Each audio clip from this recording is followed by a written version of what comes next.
Welcome back to another Sunday Stitches. If you're new to the channel, my name is Lauren.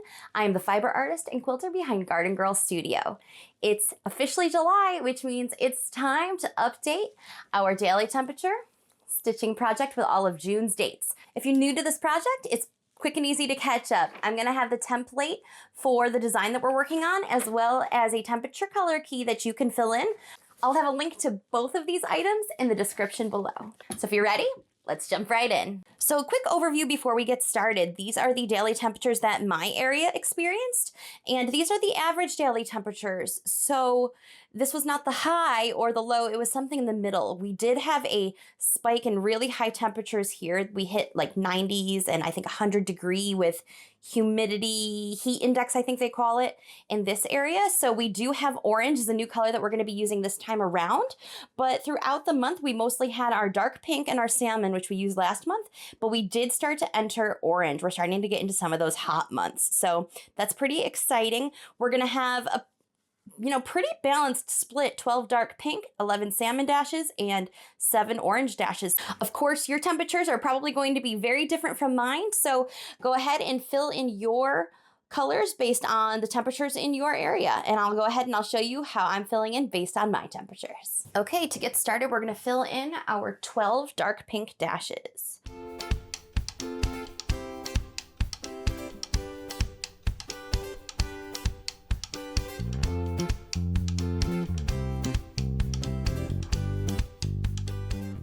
Next up, we have 11 of our salmon dashes. This is number 3328, and these are going to be kind of scattered pretty evenly throughout the month. So I'm just going to do the same thing again and just fill in a row of 11 dashes.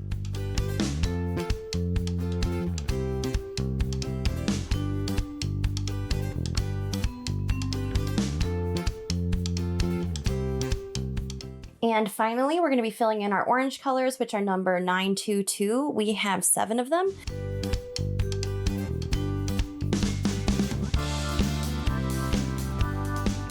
And 7. Okay, great.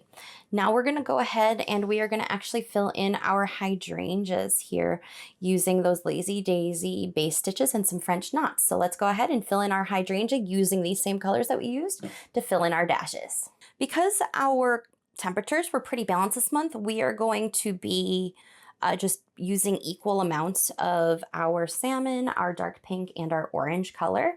What I want to do is there are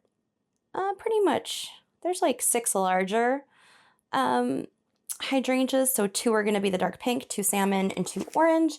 And then there are 6 smaller-ish, I believe, 2, 4, 6, 1, 2, 3, 1, 2, 3, give or take. And so we'll be able to do 2 smaller each. What I want to do, though, is throughout the summer in real life, hydrangeas sometimes shift colors. So I kind of want to group by color, starting with the dark pink and then moving out toward the orange. So dark pink, salmon, orange. So we're going to start our daisies and we're going to kind of group them from one side of the hydrangea to the other. We're going to see if this works. I'm using 3 strands. And we're going to start making our daisies. What I like about this project is you really don't know what you're going to be stitching color-wise until, and even number-wise until like you have the temperatures documented and it's an interesting project. I don't know.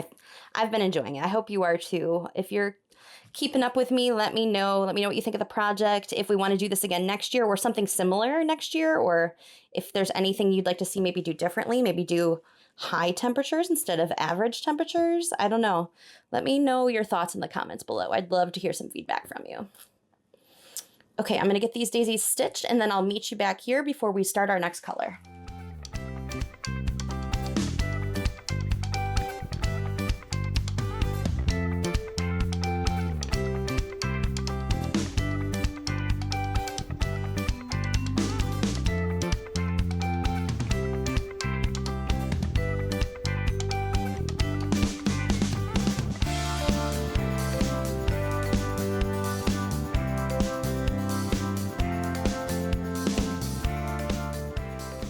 We've added in all of our daisies. I actually love that color gradient. That came out really, really pretty. We need to add in our French knots next. So for our dark pink, I'm going to add the French knots is orange. For our salmon, I'm going to use the dark pink.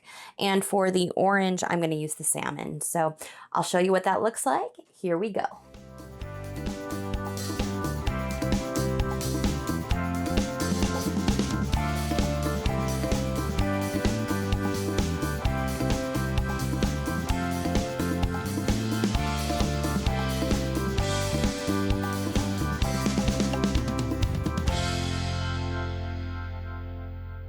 We did it, friends. We finished all of June's temperatures and we updated our project. I absolutely love this gradient. I love how it came out. I think it came out so pretty.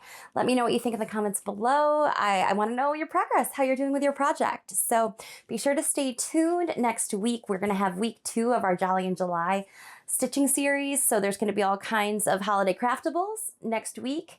And if you haven't caught up on this week's, now's a great time to catch up on some of this week's videos. I'll link one right here, and I would love to catch up again. So until next time, friends, happy stitching.